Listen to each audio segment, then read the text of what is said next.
Hi guys, it's Elaine here, dropping by this morning at Stacy's request to kind of explain, if you watched her video from last night, explain what I meant by pranayama and my practice of pranayama. But first, gosh, hang tight guys, I'm sorry if this is too bright behind you. Well, it is sunshine, but more than sunshine. See if I can show you this. Without turning the camera around, I might have to turn the camera around because you got to see this. Let me get you outside the window. Look at that. Yeah, we got about 8 inches of snow yesterday. Absolutely crazy. I mean, it's beautiful. Don't get me wrong. I mean, I can't shake how beautiful it is, but it's only Halloween. I'm not ready for all this snow. So, hi, who's ever joining me live. I'm sorry to be spinning you around. Don't mean to make you dizzy. But I want to stand here because I want to be able to demonstrate for you what I do when I practice pranayama. So I call this, what is pranayama? And that you already know, and that's because you already do. All of us talk about it all the time. It's just called something different depending on what philosophy you subscribe to, or what, yeah, I guess what style of philosophy you subscribe to. So I'm a Reiki master and a Reiki practitioner, and my training has been in traditional Japanese Reiki, but prana and pranayama is based in Hinduism, and it's technically the same thing. Prana and Reiki are the universal life force that surrounds us all. In Christianity, it might be known as the Holy Spirit. Whether you call it Reiki, Prana, Holy Spirit, not necessarily Source, because I think Source is even more encompassing. But it is that universal energy, that life force that infuses everything. It's not anywhere. I mean, it's not anywhere. It's in every particle, every atom, every rock, every plant, every tree, every person, every animal. And when we breathe, we are breathing in that life force of prana. Pranayama is the practice of controlling. The word yama in Hinduism means to control. So pranayama is controlling the universal life force, and we do that with breath. So when I'm trying to get centered, when I am looking to tap into my intuition, when I want to understand what it is I'm supposed to do next, or if something is the right thing for me to do, or if I simply want to tune into my personal power, then I practice pranayama. And I'll show you that in just a second. So prana, each of us has prana. It's often thought of as female, but it is in everybody. And prana, your personal power, the personal life force, resides at the base of your spine. So when we practice yoga, yoga is physical release of our personal power. Pranayama is practicing breathing, control of our breath in order to release our personal power. You may have heard the term Kundalini or Shakti or Kundalini Shakti. It is the same thing. Kundalini Shakti is what is the personal power that resides at the base of your spine. And when we practice pranayama, it's bringing in the life force, allowing it to flow all through our body to wake up our personal power. And we wake up our personal power, and the specific way in which I breathe allows then that personal power to travel up my spine and into the rest of my body so that I am completely full from head to toe of my personal power. And that is when I listen to my intuition. That's why I practice it. Meditation is also a great way. Meditation, we all know meditation. One thing I did read about yesterday with meditation was silent mind versus quiet mind. We think for a reason.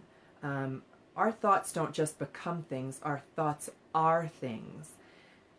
And meditation and pranayama allow us to quiet the mind.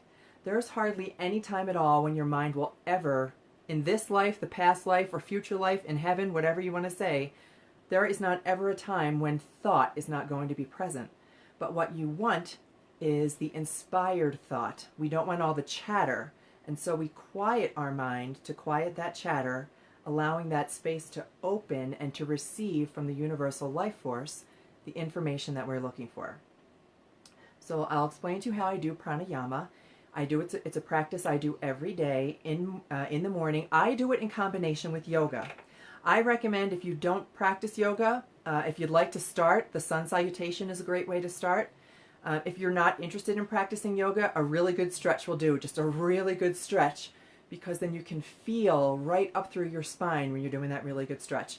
You could also do it laying on the floor. Cobra pose, check it out. Even if you're not into yoga, an easy stretch, just pushing your body up off the ground and also allowing that spine to stretch. Okay, so pranayama, the practice of controlling my breath and the way that I breathe, it allows me to quiet my mind so that I can release my personal power and receive the intuition that I am looking for. It starts with a series, before I begin my yoga practice, it starts with a series of 9 deep breaths. The number 9 will be easy for you to remember. I take in 9 deep breaths, and for each breath I inhale, and I inhale fully. I try to feel every last inch of my lungs getting filled. And I count to 6. So for a count of 6, I inhale, and then I hold that there for a count of 3. Yes, it does equal 6 plus 3 equals 9, but holding it there for the count of 3 allows all of the oxygen and universal energy that you have just breathed in to expand all through your body.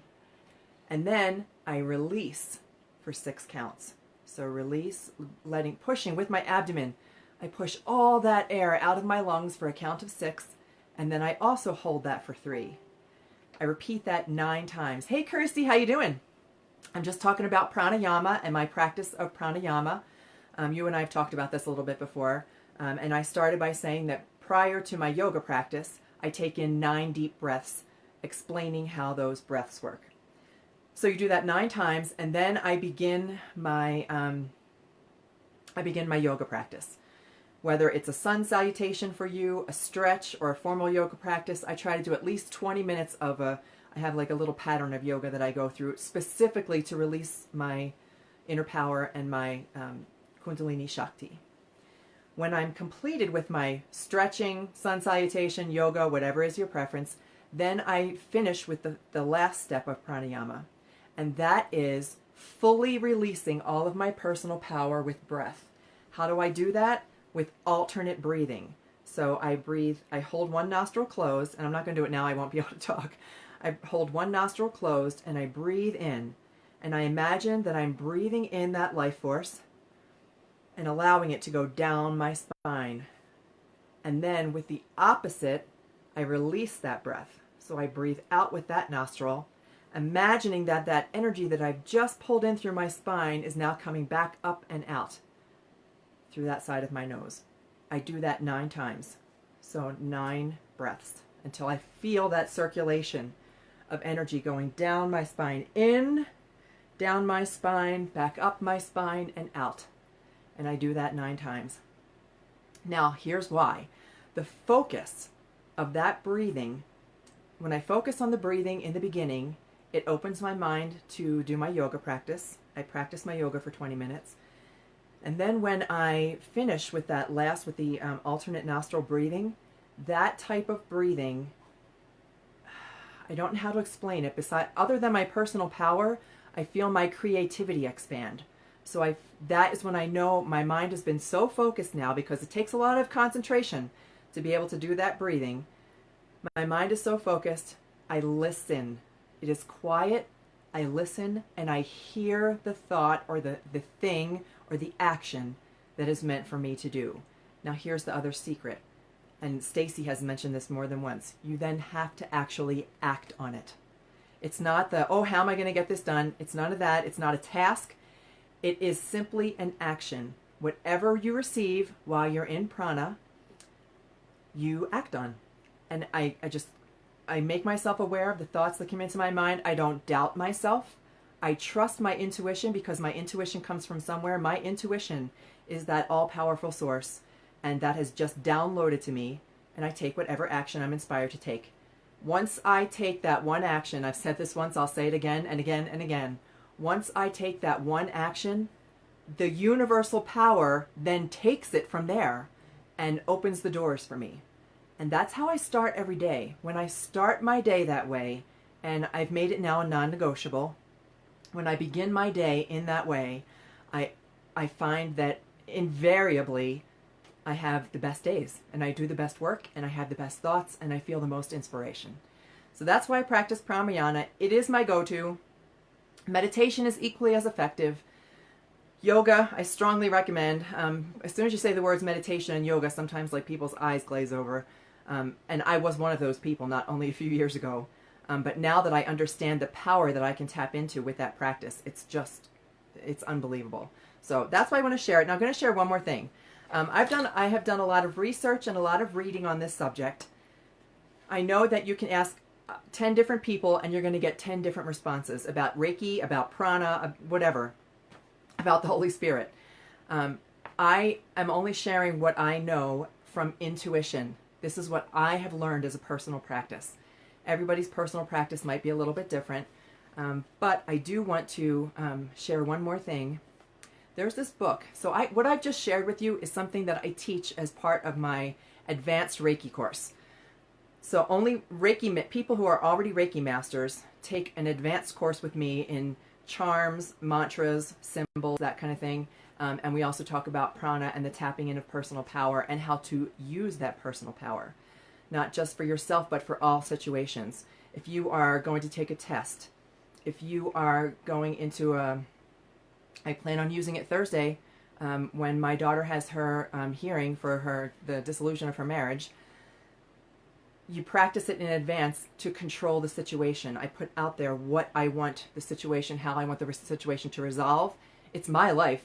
It's my creation. Everything I do is my creation. And so I have taught myself how to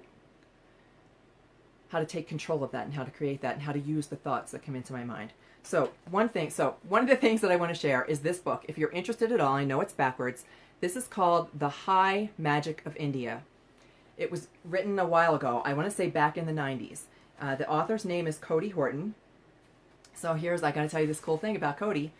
I went to a wine and sign, which was a book signing and wine and a little activity with Pam Grout, who is one of my favorite authors. And I sat down at a table. Each table was a table for two. And the person who sat next to me, Cody Horton. So her and I have actually become friends now. I think this is available on Amazon. If it isn't, let me know, and I'll get the author to send you a signed copy. But it teaches not only about prana and pranayama, but how to put the whole thing together, how everything fits together. When I read this book, it was like all the puzzle pieces went click, and now I understand what my practice is. So with that, I'm not going to take up any more of your time. I hope you're having a lovely day. I hope it is sunny and gorgeous and warm wherever you are. I was looking Brandis. I know it's 80 degrees in West Palm. I keep West Palm on my little Weather Channel app so that I can pretend that I'm there when I'm freezing cold like I am today. So everyone, have an amazing day. Stacy, wherever you are, Tea with the Queen, I hope you are having an awesome day. Kirsty, thank you so much for joining me. Yes, I do recommend it, The High Magic of India. And I will talk to you guys again soon. Take care. Bye.